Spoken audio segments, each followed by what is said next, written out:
You're listening to Positive Vibes with Shane Nikolic, making positivity and gratitude louder in a podcast world. Positive Vibes with Shane Nikolic.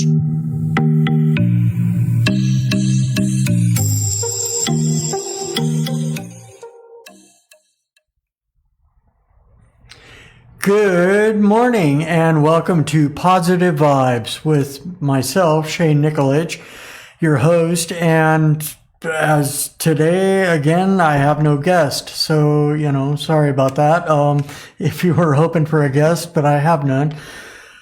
Back again. I had a phenomenal week, and, looking to get on the mic, get on here at the station again, and spread some more positivity and gratitude, and, yesterday it was phenomenal. I had never seen it before.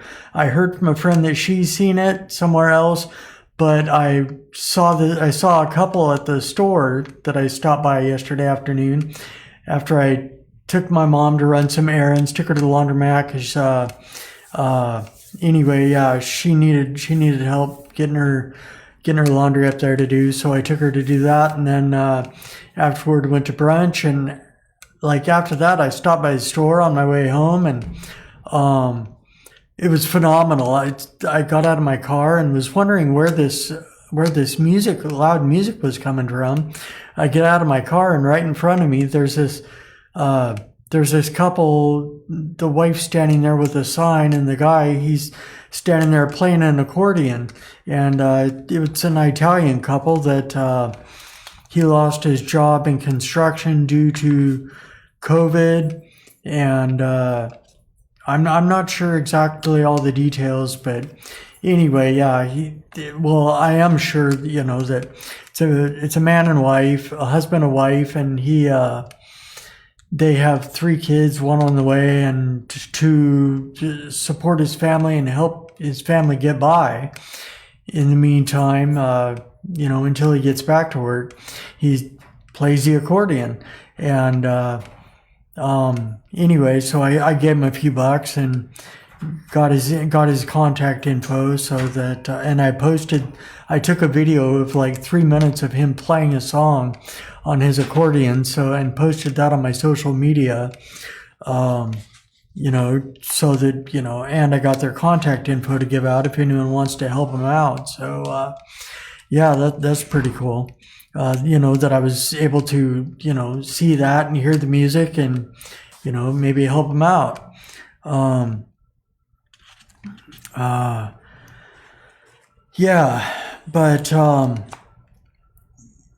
And then I went to the beach at Chambers Bay. I walked to the beach and back to the parking lot, which is a mile. Got my daily mile in anyway. And while I was there at the beach, I shot a video with my lens ball and with reflection on the water and everything. I guess there wasn't much reflection on the water since the sun wasn't even out, but there was still light, so whatever. But yeah, I guess I'll just jump right into the reading for today. I only read a couple pages of this chapter of this declaration last week, so I guess I'll jump right in at the beginning and just reread that first little bit and carry on from there. At any rate, I'm reading out of the Motivation Manifesto by Brendon Burchard, 9 declarations to claim your personal power. I should have that memorized by now with my photographed memory. I've seen the cover so many times. But at any rate, this book is, to me, it's very powerful. As the title suggests, the Motivation Manifesto, very motivating.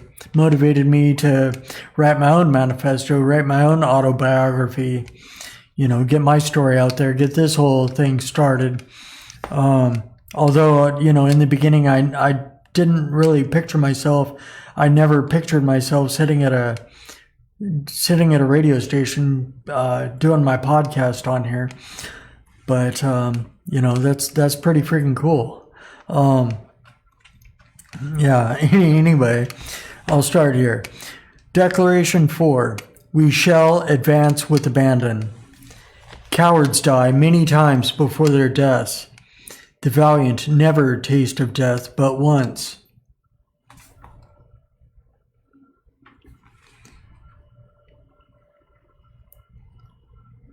I'm sorry, tripping out on technology here. Let me start again. Cowards die many times before their deaths. The valiant never taste of death but once. And that's a quote from Julius Caesar by William Shakespeare. As we overcome fear and defeat our internal demons, we must recalibrate our entire mindset toward advancement. Ours must become a life of courageous action and perpetual progress. The majority of the world's people are not advancing at the speed of which they are capable. They have not sought self-mastery, and so they lack the personal power to direct their energies. Wrong thinking and weak wills are preventing them from extending themselves fully toward their dreams. It is like watching a cheetah stroll lazily all its life, never powerfully stretching and leaping at the staggering speed within its potential. To reclaim our power, we must seek an immediate shift in our belief about how influential we can be in shaping our reality. We must understand that nothing in life, including our circumstances or potential, is fixed. Instead, we must believe that we can bend reality to our own preferences, crafting the lives we desire through disciplined learning and initiative. We mustn't wait for permission or perfect timing any longer. Instead, we must be courageous and self-reliant, moving forward at a moment's notice. We must see struggle as positive and necessary for our growth and ability to innovate and serve. And we must know all that we need is accessible in the now. There is abundance in this world to be had, and everything we need to begin the great quest toward a free and fulfilling life is already within us. Should we live from these beliefs, then we shall reach levels of motivation and happiness undreamed of by the timid masses. Our challenge is that we have been conditioned to believe the opposite of these things, that bold action or swift progress is somehow dangerous or reckless. But a certain degree of insanity and recklessness is necessary to advance or innovate anything, to make any new or remarkable or meaningful contributions. What great thing was ever accomplished without a little recklessness? So-called recklessness was required for the extraordinary to happen. Crossing the oceans, ending slavery, rocketing man into space, building skyscrapers, decoding the genome, starting new businesses, and innovating entire industries. It is reckless to try something that has never been done, to move against convention, to begin before all conditions are good and preparations are perfected. But the bold know that to win, one must first begin. They also deeply understand that a degree of risk is inevitable and necessary should there be any real reward. Yes, any plunge into the unknown is reckless, but that's where the treasure lies.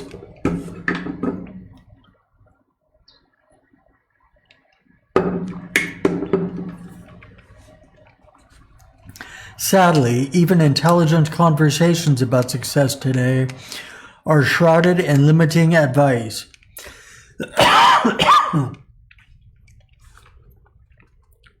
How many people have lost all grand ambitions for change and greatness by heeding the advice of the realists and the standard bearers of the status quo, who tell us to set safe and smart goals? But smart goals almost always end up being small goals, utterly predictable and absurdly measured small plans for small people who need certainty and safety to such a degree they cannot wade into the wide territory of the unknown where real vision and progress lives. No great innovation or human leap forward came from a predictable path or an idea that was immediately attainable or realistic. It's rare that these types of goals ever spark the imagination or fire the will of the human spirit.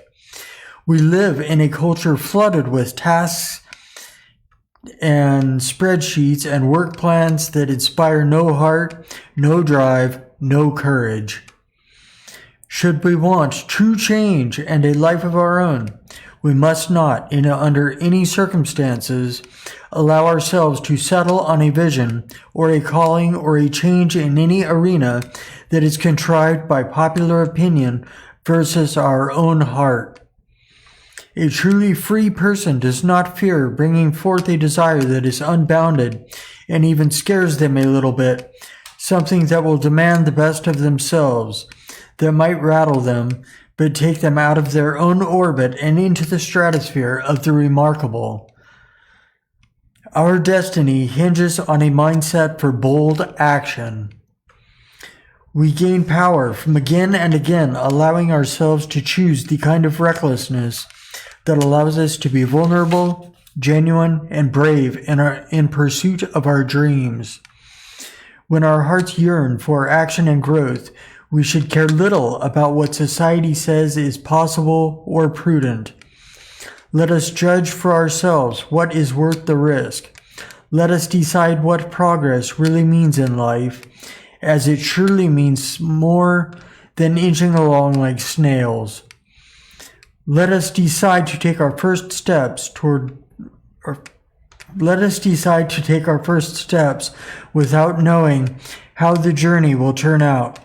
If that defines us as reckless and crazy, then let us accept that fate and celebrate the fact that we shall not be cowards.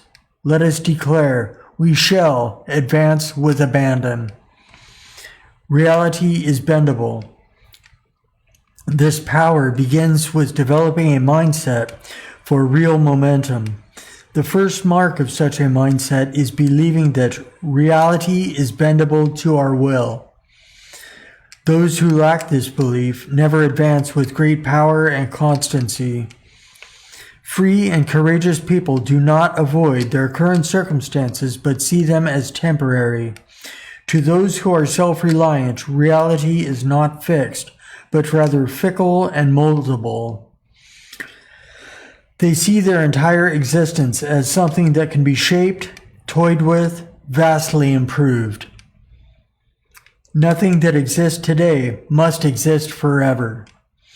New ideas and new worlds can replace all that is known. Their only commitment is to creating the future they have imagined for themselves and their loved ones.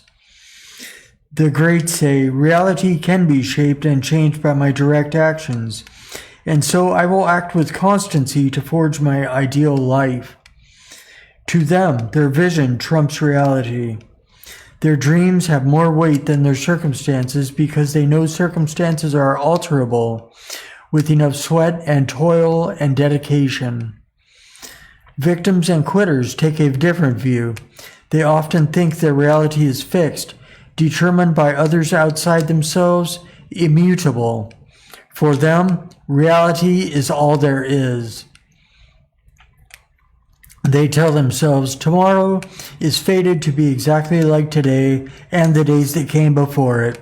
There is nothing I can do. This is my reality. This is just the way it is and always will be. Today is merely something to plod through. What matters to them is surviving life, not shaping it. Consumed by the belief that nothing changes, these people have no cause to act or advance. Nor do they have big visions for themselves. What would be the point? They think, well, if I can't change anything, I'll just settle for what random circumstance gives to me. Been there, done that. Those with this mindset seem to have missed the large sign we should have all crossed on our road to maturity. You are responsible for your reality. Decide what you want of the world and go make it happen. No clarity, no change, no goals, no growth. Wow, I want to read that again. You are responsible for your reality. Decide what you want of the world and go make it happen. No clarity, no change, no goals, no growth. Powerful words. Ultimately, those sad souls who believe that reality cannot be shaped do very little in life and will unfortunately be judged as weak, irresponsible, or forgettable. If nature and humankind's ascent has proven anything, it is that real change is possible and inevitable.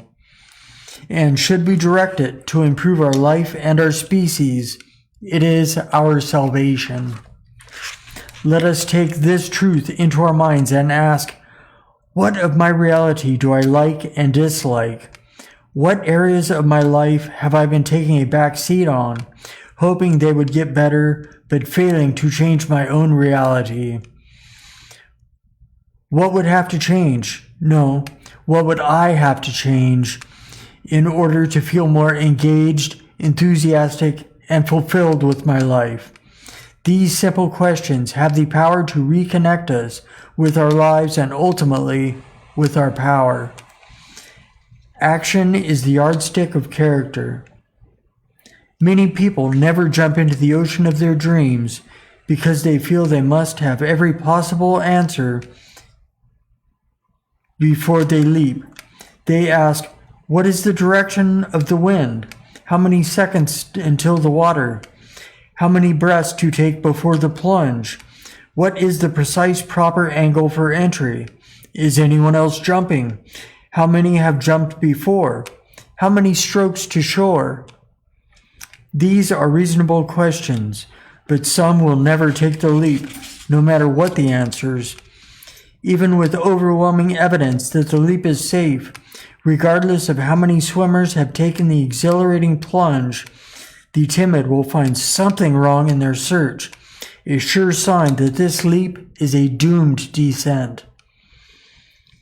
There are those who will find a reason they cannot achieve their dreams, no matter how many people around them have achieved theirs. A pathetic majority also never cross the line between gathering information and taking action. Theirs is a life of endless contemplation, of waiting for total knowledge and perfect conditions, neither of which ever happen. Thus, they are forever destined to be observers, not masters. Without making the actual attempt, without trial and strife, there can be no true knowledge, no progress, no high achievement, and no legend. Those who advance do so because they value action itself. They feel that positive forward momentum, progress, is a reflection of their character, and so they take pride and satisfaction in actions toward that end. They think, if I am not taking significant action to advance and progress in life, I do not feel as happy, engaged, successful, or giving. Psychologically, much is at stake based on their sense of proactivity, growth, and advancement in life. It does not mean they are ruined by failure or in the slow moments of life. It simply means they have a bias toward going and growing. Let us remember that humankind must be measured by actions alone, not intentions. What we intend is of little importance when judging our character or gauging our happiness. Only action reveals our true selves. Only action moves us to mastery. Only action allows us to create, grow, connect, contribute, rise to our highest selves, and soar into the bright stratosphere of greatness. All else is merely thought, and there is a difference between intention and initiative. Nowhere is that difference more starkly apparent than in love. We can have the intent to love others, but without initiative, without real acts of respect, caring, and affection for another, intention alone remains useless, soulless.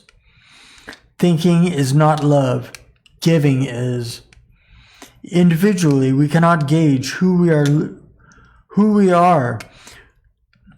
Individually, we cannot gauge who we are without looking at our actions. We do not even know what we truly value without action, because our values are more than thoughts. Values are our ideals in motion, demonstrated through our interactions with others. All that we want to feel in life, happiness, joy, satisfaction, peace, success, love, can be felt only because of our actions. We can't just think about being happy without doing something that makes us feel happiness. Imagine happiness. It is sensed only when we have done what we feel would make us happy, even if this means we simply sat down, closed our eyes, and practiced gratitude. The act of contemplating gratitude is an action generating happiness. We are joyful only if we are doing what we sense as joyful. We are satisfied only if we have done what satisfies us. We are successful only if we have done what is necessary to bring us success. We love ourselves only if we feel we deserve love by how we treat ourselves and others. Perhaps some take this too far and make doing things their only measure. But without question, more people do nothing, and that is why they are unhappy. Yes, we can simply focus on being, but is being not an action itself? Relaxing is an action. Meditating is an action. Dreaming is an action. These things bring us the emotions we desire. Our actions are also a reliable social measure of true character. How people consistently act toward us and others gives us the data we need to judge their values, goals, and worthiness of trust and attention. Attempting to gauge someone's character with anything other than their actions is like guessing what is at the core of their hearts and minds, and guessing leads only to assumptions and drama. But actions tell us what we need to know. We needn't trust a man who says he is good-willed but has never demonstrated goodwill to another. We needn't believe the woman who says I love you but then acts cruelly and without love. When action is required by the moment and a person does not act, we know him to be at best lazy and at worst a coward. Those who act cruelly are judged as cruel. Those who behave idiotically are judged as fools. And so we globalize an individual's personality based on one's tendency toward advancement. Those who do not advance in life are called slow, stifled, lazy losers. Whether judgment is a good thing or a bad thing, and whether or not we are right or wrong, advancement is the yardstick we use to measure others. Culturally, progress rides on the backs of a willful and action-driven people. Our freedoms come to us because of the actions of previous generations who strove to contribute beyond themselves. Today, the yardstick of advancement is used to gauge the health of entire societies and countries. Those who are not advanced in the areas of health, economy, technology, and freedom are seen as backward, archaic, irrelevant, the dying regimes that drift along on tradition until a mighty gust of progress destroys them. If positive action is ultimately how we measure our lives, others, and our world, then let us bring it back to our daily consciousness and goals. Let us remember that when we take action, an invisible force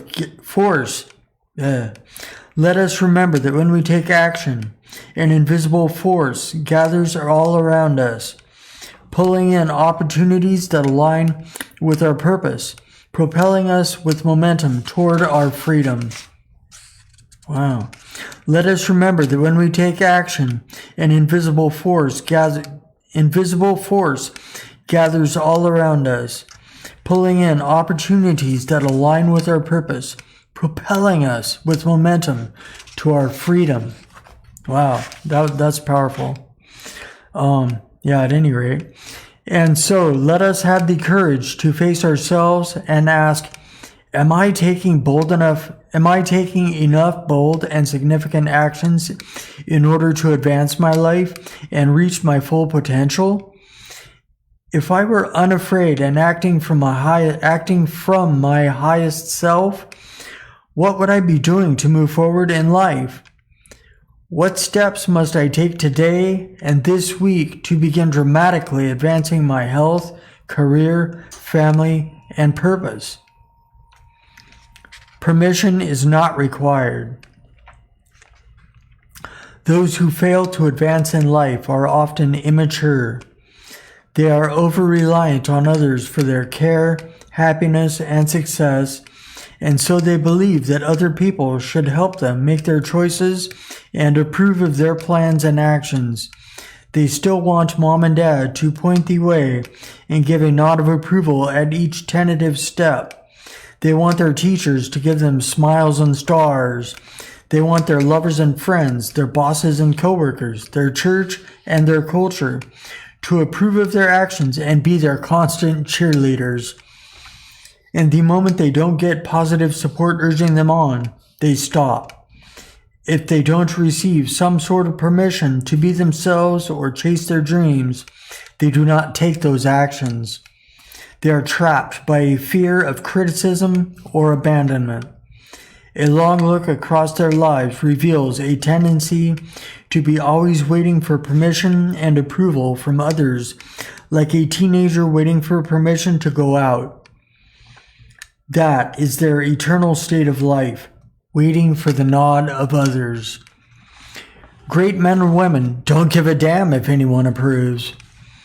They rarely seek permission from the world because they know that the masses bound by mediocrity will never approve of anything that breaks convention or smacks of boldness and magic. They know that society has an abiding mistrust of mavericks, only of course until the maverick gathers abundance, power, and prestige. The great are clear with people about what they want and why. And if others criticize or judge their ideas, they take any useful feedback, discard the rest, and carry on. When people get upset or ask, "Who do you think you are?" the bold answer with strength and a readiness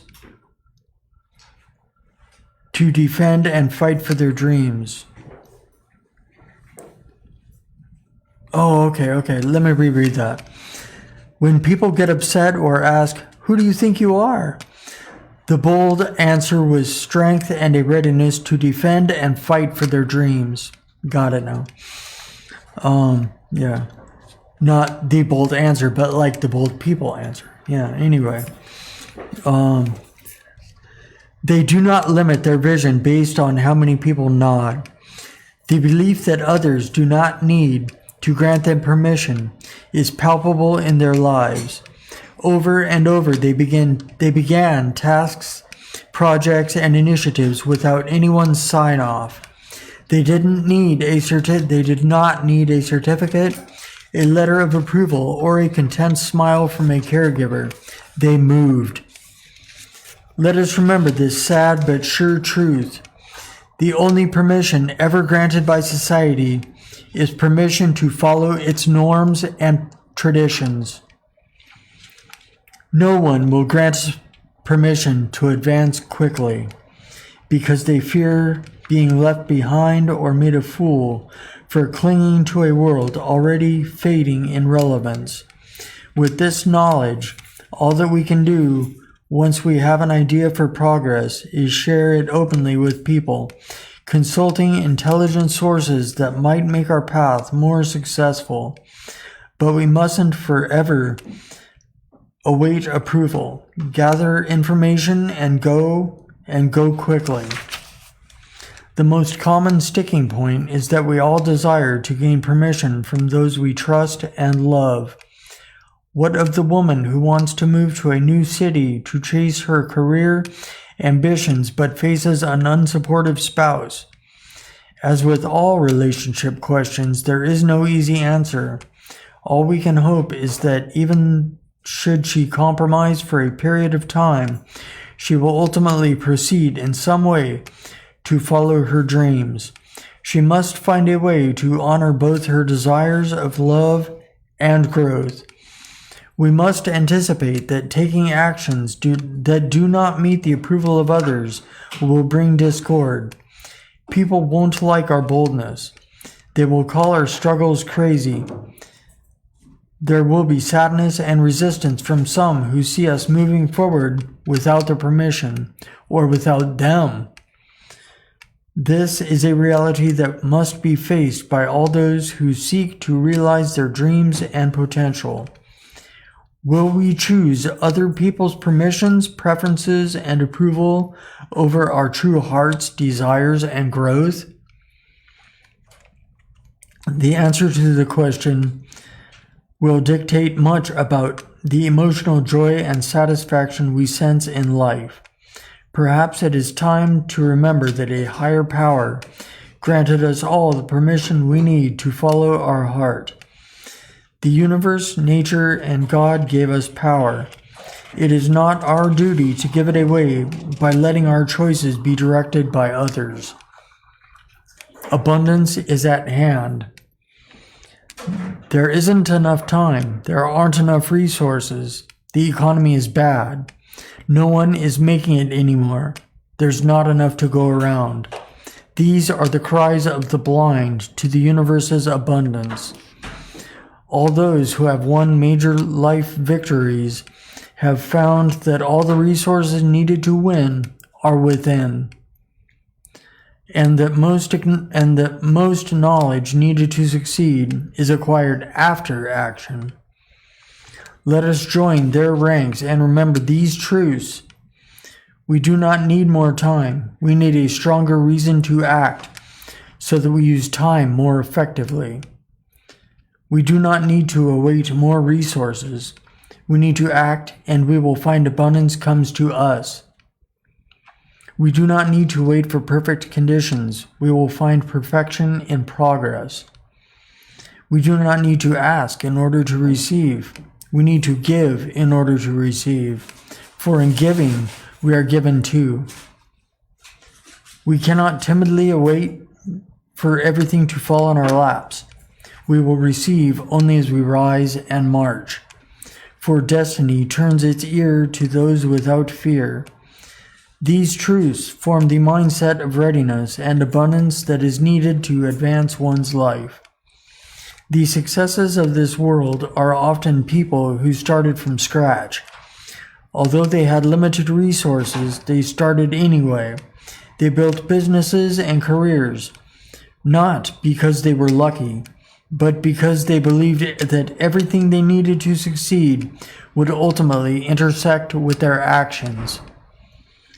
They knew that moving forward meant attracting attention, reward, and investment. They believed in abundance. Contrast this mindset with that of those driven by scarcity. Because they believe there is never enough, they never act. The entrepreneur who cannot see himself becoming wealthy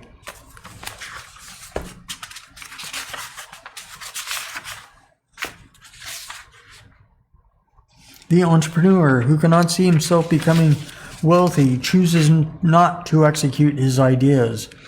The executive who believes the pie will always be too small refuses to mentor others because he'll be threatened if that person should ascend. The leader of a nation who fears others will take more than they will give, closes her borders, or limits her trade policy. With mindsets of scarcity, they make choice after choice to self-protect, to delay, to limit, to steal, to stop. And so, let the notion of scarcity leave us completely. All that we need is abundantly within, and all good things will be attracted as we act in accordance with our dreams. It is but our own vision, will, resourcefulness, and discipline that is needed to begin. And these will never be in scarce supply unless we choose to abandon them. Success is positive and necessary. Those who advance in life do so because they view progress and all its resultant successes, achievements, influence, and powers as a positive and necessary thing. Those doomed to the sidelines of life often mistakenly believe that success and its resultant powers must assuredly corrupt. This cannot be overly stated, so let us give it close attention. The doomed expect the outcomes of advancement to be negative. Even if they are unconscious of such expectation, they secretly believe that all this struggle toward achievement must surely lead to a hell on earth where virtue cedes the field to vice, where they will have to sell out or compromise themselves. They believe that success and power must make us rotten. Surely friends and family must be left by the wayside as one ascends, that love of money replaces love of meaning, that success breeds selfishness, that there is never fulfillment, only the constant lust for more, that the higher one climbs, the lonelier and more miserable one becomes. They believe in hundreds of sad and misinformed ways that success must bear only bitter fruit. From where do such opinions rise? First, these assumptions come from an unenlightened mind blinded by scarcity and jealousy. It is sad but true. There are small-minded people among us who dislike, distrust, or hate those who succeed in life because they falsely believe that for someone to win, surely someone must lose. There are also small people who truly wish ill for those who succeed simply because they don't want to be left behind or forgotten as those around them get ahead, create more wealth, or become more influential. Seeing others who are succeeding beyond them makes them terribly uncomfortable and angry. It forces them to look in the mirror and realize they may have less luck, less opportunity, or less innate talent than others. Guilt might arise as they conclude they have less drive, discipline, and resourcefulness. Then blame begins, excuses bubble up, anger boils, all leading to victimhood and disgust for those who seem happy and successful. From such scarcity and insecurity come the severe and misguided beliefs that those who have power are necessarily evil and corrupt, that somehow all those people who are more successful than we are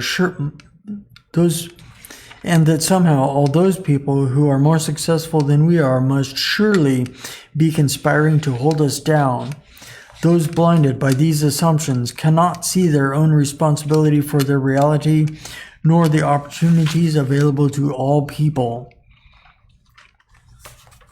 This is not to say that there are not some powerful forces in the world that are oppressive, such as political tyranny, financial corruption, and the irresponsible wielding of power. But even in such extremes, we must be responsible for our reactions against such unfairness and responsible for our for our ambitions and actions beyond such rare realities. Regardless of any such suppression, should we not regardless of any kind of suppression, should we not still own our lives, strive hard, fight, and seek without delay for our own personal freedom? Are there not millions of stories of men and women who came from nothing, climbed above their circumstances, broke the ceilings, became captains of their fates, and crossed impossible seas despite all obstacles? Tyranny and evil are not excuses to limit our vision for our lives. We must be very careful, believing in any form, that all those who have success and power are wicked, untrustworthy, hated, and that we ourselves would become bad if we had the same success and power, is desperate, ignorant, and dangerous. These thoughts destroy our motivation and progress in life. First, those who hate successful people as a group often do so from spite, not cause, for hatred can never have reason. Most who hate anyone for that matter usually do so out of ignorant prejudices born of fearful beliefs rather than from any real experience with those they hate. It is a curious fact that those who hate successful people do not know many successful people. Our beliefs about success and wealth determine what we will pursue in life, and so we must be conscious. If we think success and power corrupt, our mind will not allow us to take action toward those things, and soon we will find ourselves trapped in a life of apathy and indifference. For how could we ever be successful if we dislike the very idea of success? The man who believes the home he is building the man who believes the home he is building may house the devil someday will soon put away his tools. Man, that's powerful. Probably why it's set aside in italics. Yeah. Let's see, what time is it? Okay, I can do a bit more. To anticipate that we will become bad if we succeed, or to hate those who have succeeded, is a dastardly form of self-oppression, for it confines the hater to squalor. But what of the real tyrants and discriminators who hold us back?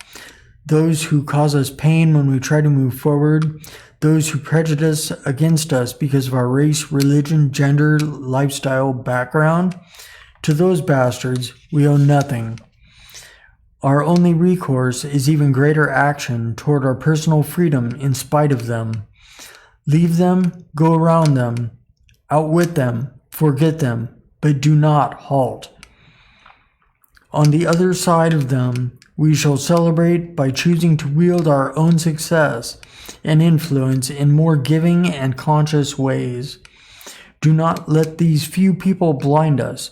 The world's successful people are more good and giving than most imagine.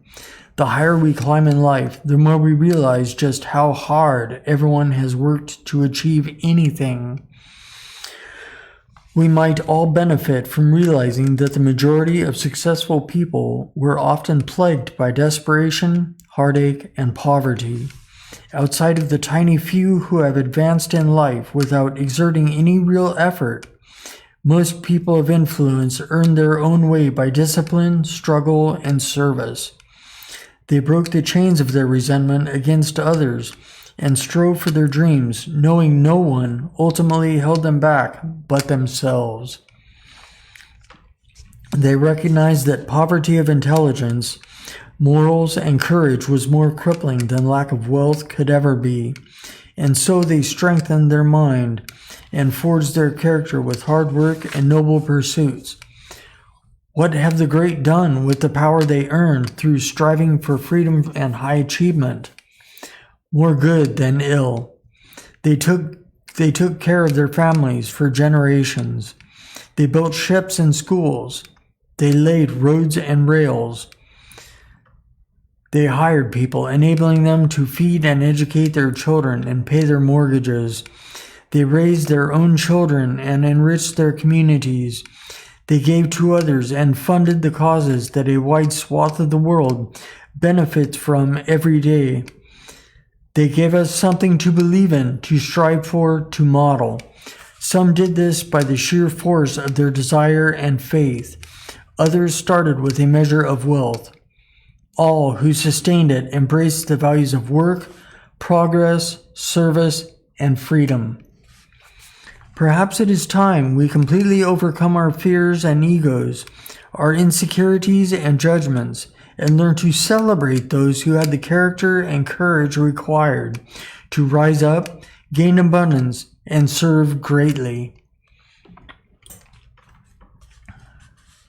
Let us remember that with progress comes power, and with power, the greater possibility to enjoy life and serve others less fortunate. We can choose to use our success to change the world.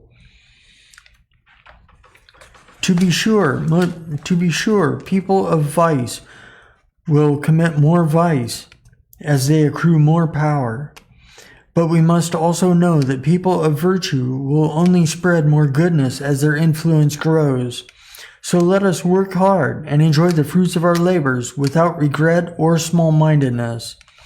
Let us stand on the right and generous side of might, sharing our riches and our influence with those who strive them. Let us stand on the right and generous side of might, sharing our riches and our influence with those who themselves strive for great lives and great contributions. Let us never feel we need to apologize for the power we came by through sweat and discipline. Instead, let us wield it against wickedness and in service to those who believe, as we do, in the glories of the growth and generosity that success affords us. Let this be our mindset, and we shall have our abundance and meaning. And yeah, that's the end of the section that I'm going to read for today, because don't have quite enough time to read anymore. Read the rest of that little section of the book, the declaration, we shall advance with abandon. But that, this part about permission is not required and awaiting, just to be openly blunt and honest, for years, too many years, I was stuck in the victim mindset, because I had the traumatic brain injury when I was a kid and was in a coma for 2.5 months, and had all this different stuff, had all this bad stuff happen in my life, accidents, everything that happened in my practicing alcoholism and drug addiction during my teens, all that happened to me, and it's like, but it's like nothing really happened to me. I brought it on myself during that time, put myself in those circumstances, and it's like all through life, I didn't, maybe some way I put myself in a circumstance or conditions to, de-right, because, what I'm speaking of there is my multiple sclerosis. I have multiple sclerosis and I'm not a victim of it anymore, but it's like, and I don't think I've ever been a victim of it, except in the very beginning, but for a little while there.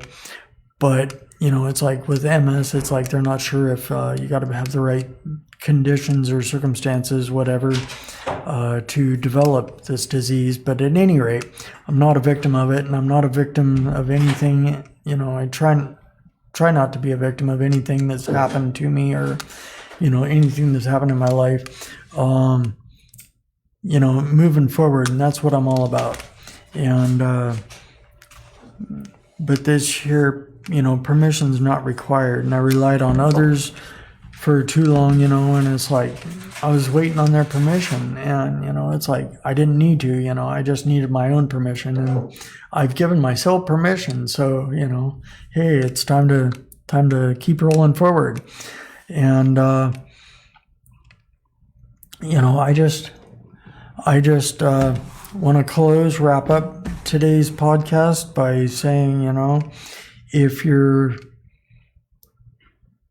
saying just what Brendon Burchard says there in the book, his book, The Motivation Manifesto, if you're waiting on permission, I'm giving it to you right now. You have permission. So go chase your dreams, go do your life how you want to do it. And, I'm giving you permission.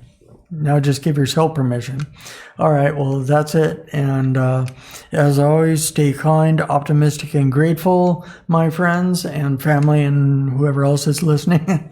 And have a phenomenal day and a phenomenal week. And tune in next week, and I'll see you then. All right, until then, I'm out.